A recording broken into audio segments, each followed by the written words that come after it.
Hello everyone, welcome to the blog 30। और अगर आपने चैनल को अभी तक सब्सक्राइब नहीं किया तो आप जल्दी से सब्सक्राइब कर लीजिए।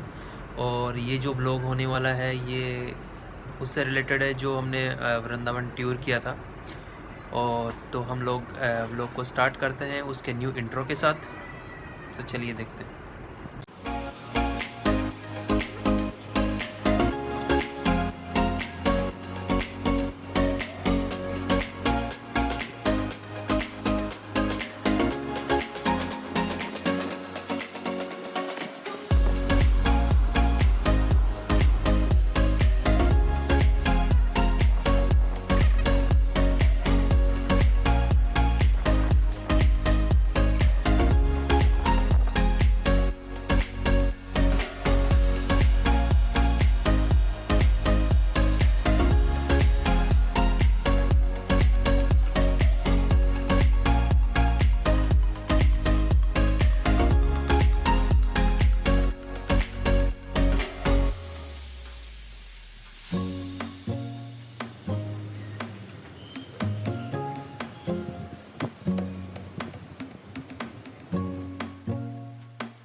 तो हमने आज का टूर अपना स्टार्ट किया है पहले गुड़गांव से पलवल के लिए, जहाँ पे हमारा फ्रेंड रहता है हेमंत।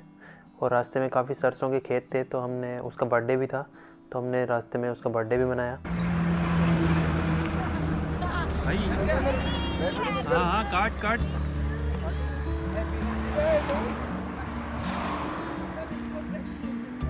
खत्म हो गया क्या करूं?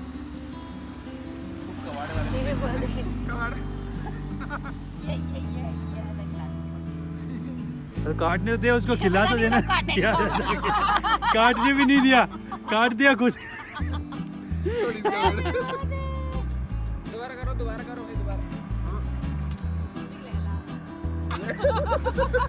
भाई काटा भी इसने। हेमंत काट तो ले हेमंत।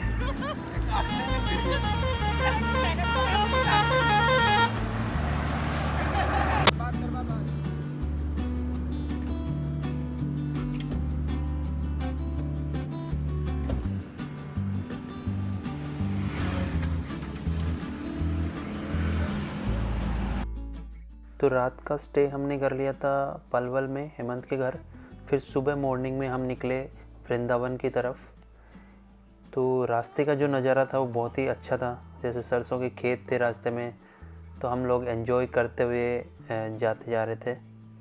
और फिर पहुँचे वृंदावन।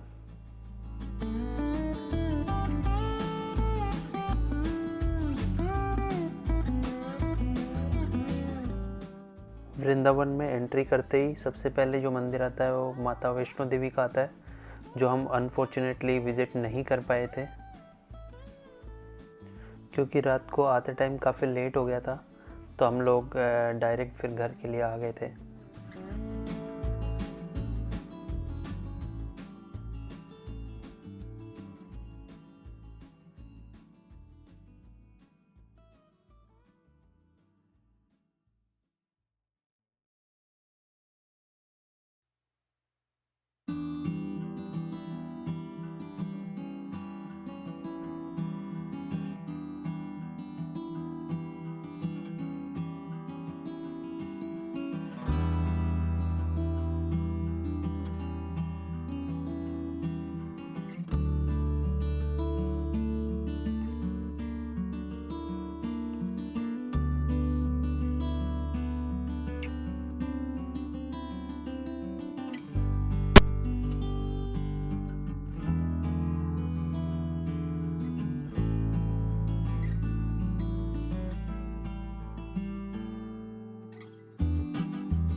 हल्का फुल्का स्नैक्स करने के बाद हम रवाना हुए वृंदावन के हमारे फर्स्ट डेस्टिनेशन की तरफ, जो कि था नीतिवन, जो कि राधा कृष्ण भगवान के लिए फेमस है। और वहाँ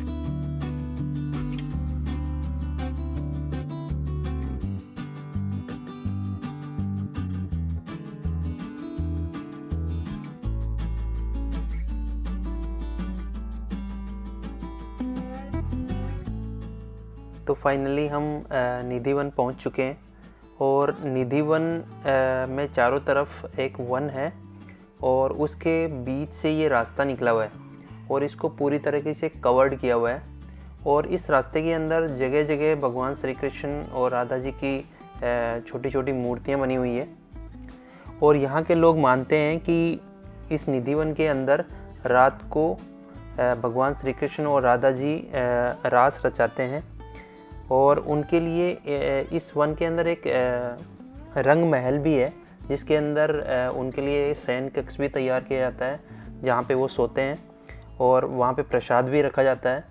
और ऐसे बोला जाता है कि जब सुबह वो लोग जब पंडित लोग यहाँ पे आते हैं वो लोग देखते हैं कि यहाँ पे पलंग भी मतलब ऐसे फील होता है कि यहाँ पे रात को कोई सोया है और प्रसाद भी है, वो ऐसा लगता है कि किसी ने खाया है।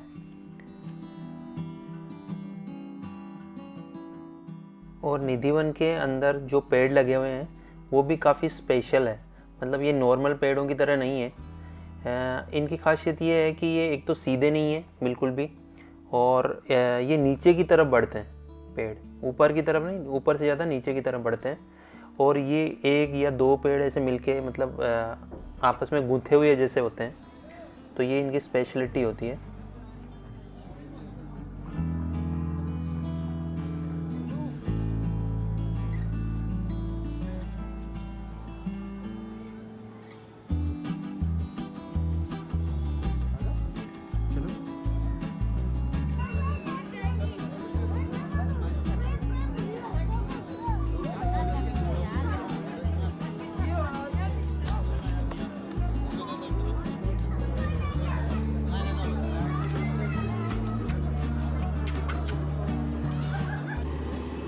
निधिवन की लंबी वॉक के बाद हमें थोड़ी सी थकान होने लग गई थी और थोड़ी सर्दी भी थी, तो हमें चाय की रिक्वायरमेंट थी। तो हमें पास में ही एक चाय की दुकान दिखी जहाँ पे कुल्हड़ वाली चाय मिल रही थी, तो हम लोग वहाँ पे रुक गए चाय के लिए।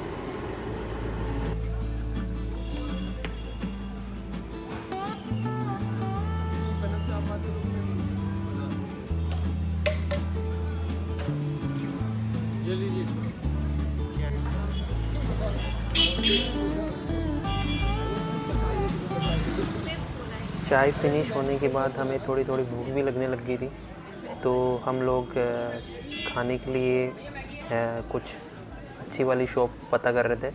तो चाय वाले भैया ने ही हमें बताया कि अगर आपको हल्का फुल्का कुछ खाना है या फिर समोसे खाना है तो आप यहाँ पे भारतीय शॉप है जो कि काफ़ी फेमस है समोसे के लिए, बहुत ज़्यादा फेमस है और समोसे रियली बहुत टेस्टी थे जैसे कि उसने तारीफ़ की थी।